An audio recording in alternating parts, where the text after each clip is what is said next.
जय हिंद students, welcome back to Archana Sharma learning academy. Unit number 4 के जिस टॉपिक की आज हम बात कर रहे हैं वो टॉपिक है नॉन वर्बल कम्युनिकेशन में काइनेसिक्स, यानी कि the study of body language. एक बॉडी लैंग्वेज को समझना और कम्युनिकेट करते समय जो हमने कुछ समझा है बॉडी लैंग्वेज के बारे में उसका बहुत अच्छे से और इंटेलिजेंटली यूज करना काइनेसिक्स यानी कि नॉन वर्बल कम्युनिकेशन का हिस्सा कहलाता है। तो चलिए इसके बारे में बात करते हैं। आपको लेना है पेन और साथ में आप उठा लीजिए अपना रजिस्टर जिस पर आपने नोट्स बनाए हैं। आज बात करेंगे काइनेसिक्स की। काइनेसिक्स के कितने पार्ट होते हैं, यानी काइनेसिक्स तो एक स्टडी हो गई। किस चीज की स्टडी कर रहे हैं? बॉडी लैंग्वेज की। तो बॉडी लैंग्वेज के कितने पार्ट्स हैं देखिए।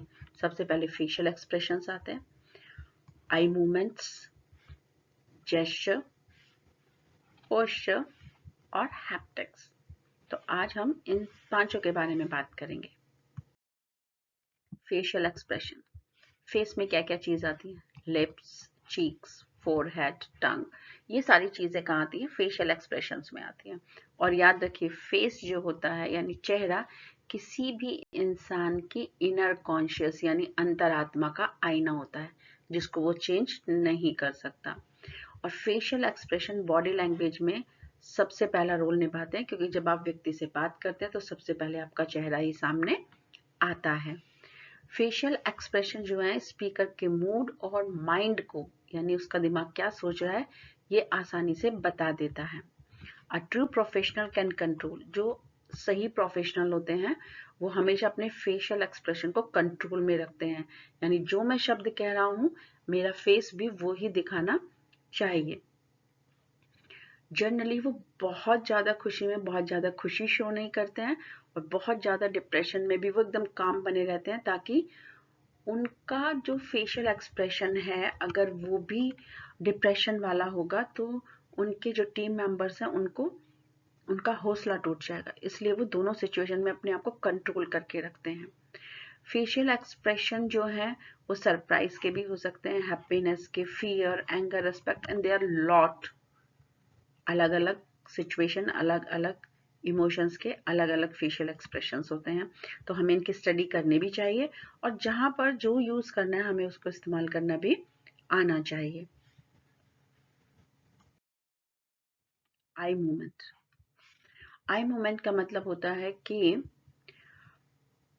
हमारी जो आंखें हैं वो स्टिल न रहें, हम सबकी साइड देखें और आई कांटेक्ट बना कर रखें, क्योंकि आईज जो होती हैं वो कम्युनिकेशन का सबसे स्ट्रॉन्ग माध्यम होती हैं।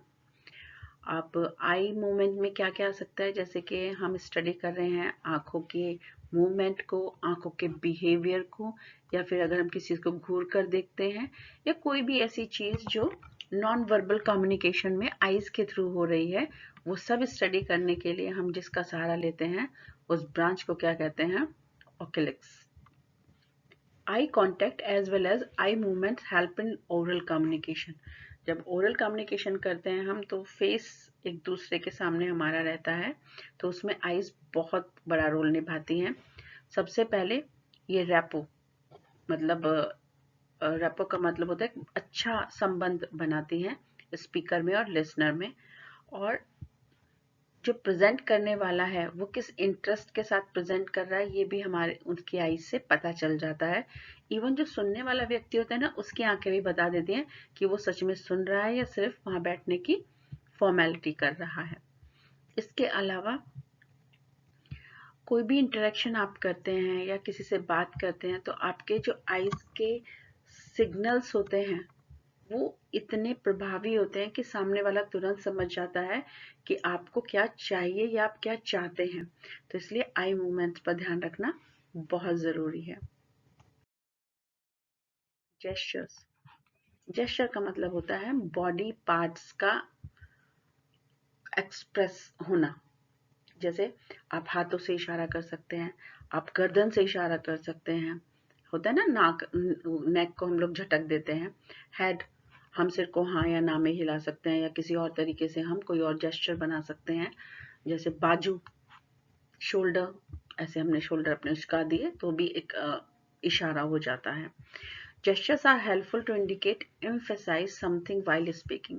जब आप बात कर रहे होते हैं किसी से, यानी कि वर्बल कम्युनिकेशन कर रहे होते हैं, उसके साथ में अगर आपके जेस्चर्स भी मिल जाते हैं तो आपका जो मैसेज है वो और भी स्ट्रॉन्ग हो जाता है। तो जेस्चर बहुत हेल्पफुल होते हैं जब आप किसी से बात कर रहे होते हैं। तो इसलिए सीधे तो कोई व्यक्ति खड़े होकर बात नहीं कर सकता, हमेशा उसके हाथ पैर हिलते ही रहते हैं, तो इन्हें जेस्चर कहा जाता है। अच्छा, पोस्चर से पहले एक बार फिर देखिए, अगर आप जेस्चर की बात कर रहे हैं तो आपने कभी देखा है कि आप किसी को केवल आंख का इशारा करके या उंगली का इशारा करके या पैर से हल्का सा इशारा करके किसी को कोई संकेत दे देते हैं, वो जेस्चर कहलाता है। तो पोस्चर की बात करें, जेस्चर का मतलब होता है लिम्स का सहारा लेना, यानी हाथों का, पैरों का, गर्दन का, शोल्डर्स का, इनका सहारा लेकर आप बात कर रहे हैं, कम्युनिकेट कर रहे हैं, अपना मैसेज पास कर रहे हैं।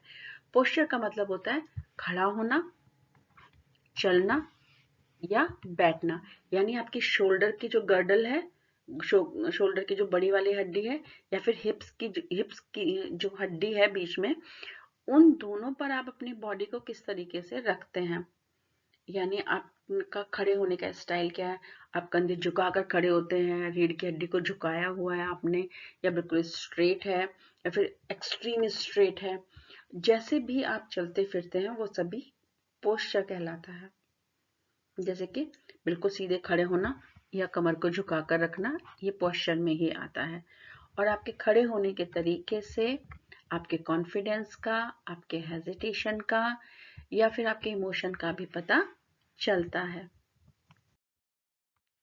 हैप्टिक नॉन वर्बल कम्युनिकेशन, हम किसी को टच के द्वारा भी अपना मैसेज बता सकते हैं, तो वो भी एक नॉन वर्बल कम्युनिकेशन का पार्ट होता है।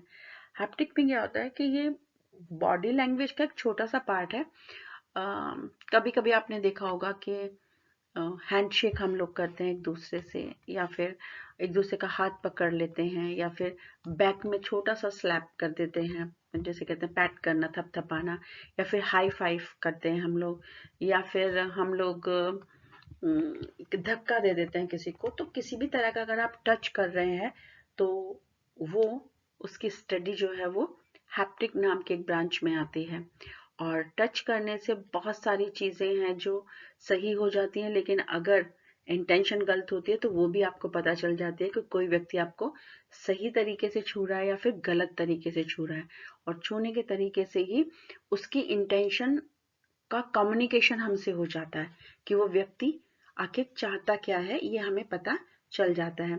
जनरली जो अच्छा टच होता है वो हमेशा पैटिंग के थ्रू होगा, या फिर वो हमें अच्छा फील कराता है। तो इस तरीके से टच भी एक नॉन वर्बल कम्युनिकेशन में आता है। ये भी आपके कैरेक्टर के बारे में बहुत बड़ा मैसेज देता है।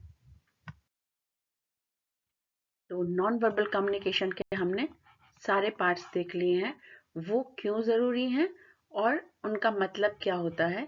क्योंकि कभी कभी केवल काइनेसिक्स पर ही एक पूरा 7 नंबर का क्वेश्चन आपको आ जाएगा, या 10 नंबर का क्वेश्चन आपको आ जाता है। तो उसमें आपको पांचों तरीके लिखने हैं, और जो पूरे के पूरे 5 आपने पार्ट्स पढ़े हैं काइनेसिक्स के, यानी बॉडी लैंग्वेज के, उनके बारे में आपको डिस्क्राइब करना है। और एग्जाम का टिप आज इस बात क्या रहेगा कि आप जब कभी भी अपने आंसर को लिखें तो कोशिश करें जो क्वेश्चन है उसको आप ब्लैक पेन से, या हेडिंग को ब्लैक पेन से लिखें, बाकी सारा आप ब्लू पेन। और पेन की क्वालिटी अच्छी होनी चाहिए, डल पेन नहीं होना चाहिए। वो वाला पेन लीजिए जिसकी इंक चमकदार हो और बड़ी आसानी से आपकी चीजें पढ़ी जा रही हो।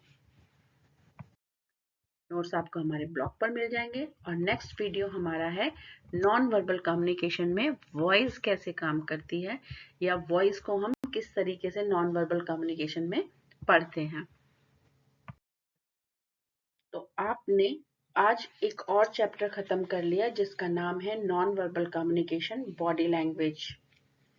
तो धीरे धीरे आप देख रहे हैं कि आप एक के बाद एक चैप्टर्स खत्म करते जा रहे हैं, टॉपिक खत्म करते जा रहे हैं, और आपका सिलेबस धीरे धीरे बिल्कुल कम हो रहा है। बस यही स्पीड बनाए रखनी है और आपका सिलेबस खत्म हो जाएगा एक दिन।